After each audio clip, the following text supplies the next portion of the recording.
Coucou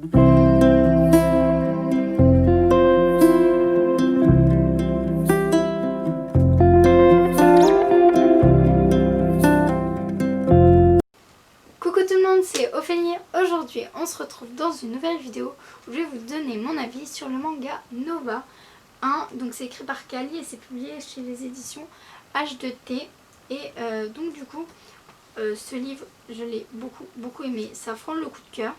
Alors tout simplement, tout d'abord je vais vous raconter l'histoire. On va suivre un jeune garçon qui s'appelle Reese. Il a 13 ans, il est au collège et il a l'impression, mais en fait c'est pas juste une impression, qu'il est à l'écart. En fait il n'arrive pas à se sociabiliser avec les gens, et les gens en fait ne veulent pas tout simplement se sociabiliser avec lui.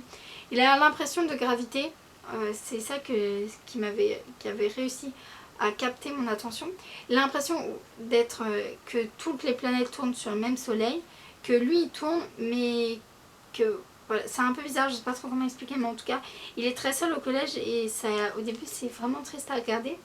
Et ensuite en plein milieu d'une nuit il y a une jeune fille, je sais plus comment elle s'appelle, Nova, bah oui vu que c'est le titre, je suis bête, Nova, qui va débarquer dans sa chambre au plein milieu de sa nuit, pardon, et qui va lui faire je t'observe pendant un laps de temps, je ne sais pas pendant combien de temps, pour savoir si tu es un extraterrestre tombé du ciel, si tu es dangereux pour nous ou pas, ou si alors tu as été atteint par un alien.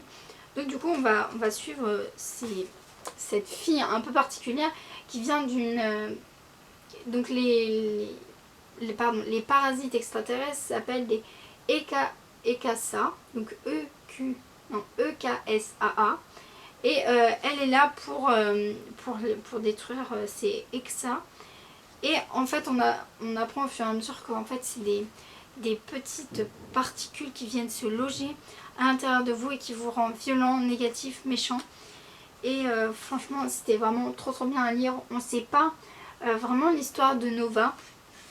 Il se passe des trucs, on se dit mais pourquoi elle réagit comme ça, pourquoi elle a ces réactions, et d'où viennent cette organisation que personne ne connaît, même les aliens qui débarquent, ces sortes de microvirus, d'où ils sortent, pourquoi personne n'est au courant. C'était très intéressant. Et franchement par contre j'ai adoré les illustrations, j'ai vraiment eu un coup de cœur pour ces illustrations. J'aime beaucoup comment les personnages ont été réalisés, même les décors, je trouve que c'était vraiment très agréable à regarder et j'ai vraiment pris plaisir à lire ce livre.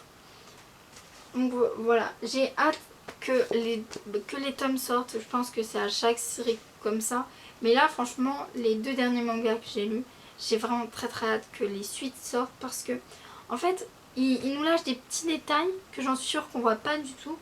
Mais à la fin il nous lâche une grosse bombe, sa mère. On sait même pas d'où ça sort. Et on se dit mais non, ça peut pas terminer, il nous faut la suite. Et je sais pas du tout quand elle sort la suite, mais en tout cas j'ai trop hâte qu'elle sorte. Donc voilà, en tout cas je vais vous présenter quand même la jaquette. Je la trouve trop belle. En plus tout ce qui tourne autour de l'espace, moi ça m'intéresse quand même. Tout dépend aussi comment c'est tourné. Mais là franchement c'était vraiment trop bien et j'ai trop hâte de découvrir la suite, de creuser un peu ces personnages un peu particuliers. Et voilà, donc si ce livre vous intéresse, je vous mettrai du coup le résumé, le prix, toutes les informations dessus, le lien Amazon pour aller l'acheter. Mais n'hésitez pas à voir dans votre librairie de secteur s'ils l'ont pas.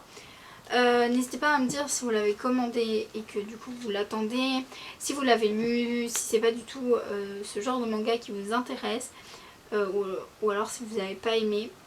Dites-moi tout à propos de ce livre et je me ferai un plaisir de répondre. N'hésitez pas à liker cette vidéo si elle vous a plu, de la partager, de nous suivre sur les réseaux sociaux, ça fait grave plaisir. Vous abonner aussi, et moi je vous dis à bientôt pour une nouvelle vidéo.